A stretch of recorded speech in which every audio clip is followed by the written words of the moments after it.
Teriak-teriak, Dana Asabri, ini itu. Begitu yang ketangkap, yang nangkep siapa? Yang proses siapa? Kejaksaan Agung. KPK ngapain? Pura-pura buta, cong.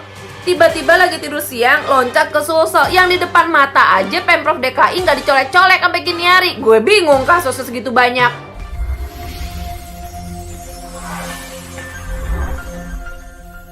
Sejumlah kasus yang ditangani Komisi Pemberantasan Korupsi (KPK) patut diacungi jempol.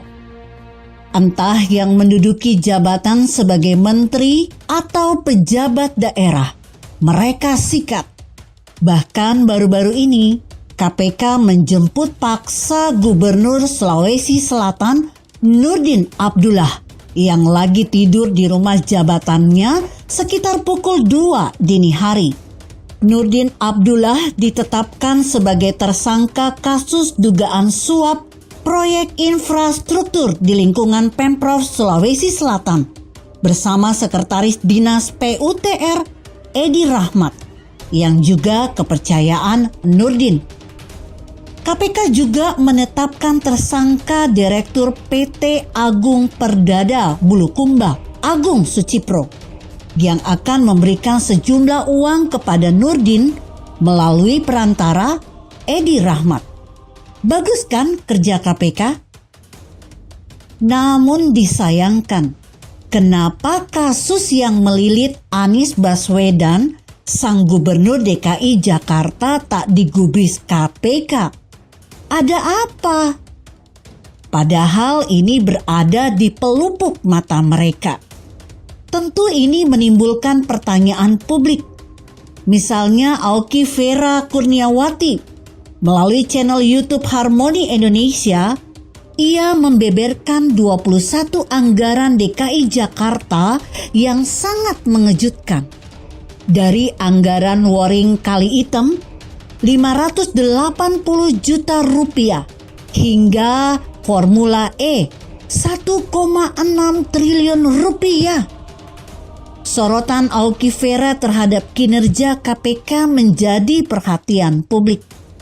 Bahkan wanita yang dikenal sebagai pegiat media sosial ini menyoroti gaji Ketua Bidang TGUPP DKI Jakarta Bambang Wijoyanto yang menjadi Ketua Komite Pencegahan Korupsi mencapai 41,220 juta rupiah.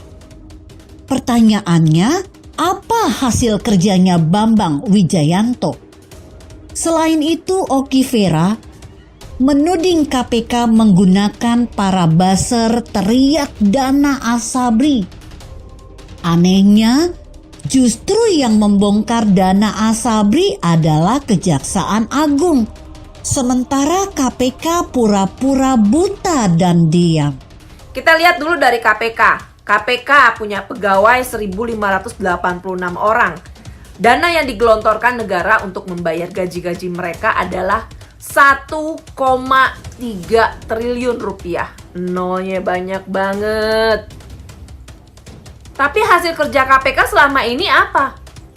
Masih ingat? Belum lama mereka kerahkan buzzer, teriak-teriak, Dana Asabri, ini itu. Begitu yang ketangkap, yang nangkep siapa? Yang proses siapa? Kejaksaan Agung. KPK ngapain? Pura-pura buta, cong. Berdasarkan hasil pemeriksaan Badan Pemeriksa Keuangan BPK, ditaksir kerugian keuangan negara akibat korupsi di PT Asabri mencapai 23,73 triliun rupiah. Kejaksaan Agung telah menetapkan 8 orang tersangka dalam kasus dugaan korupsi PT Asabri. Lebih aneh lagi, KPK malah lompat menangkap Gubernur Sulawesi Selatan Nurdin Abdullah yang lagi tidur. Yang nangkep Kejaksaan Agung, yang ngeberesin Kejaksaan Agung. Gimana dong? Tiba-tiba lagi tidur siang, loncat ke Sulsel. Yang di depan mata aja Pemprov DKI nggak dicolek-colek sampai gini hari. Gue bingung kasusnya segitu banyak. Sebenarnya tidak ada yang menutup mata atas kinerja KPK menangkap para koruptor yang terlihat ecek-ecek. Itu sangat baik.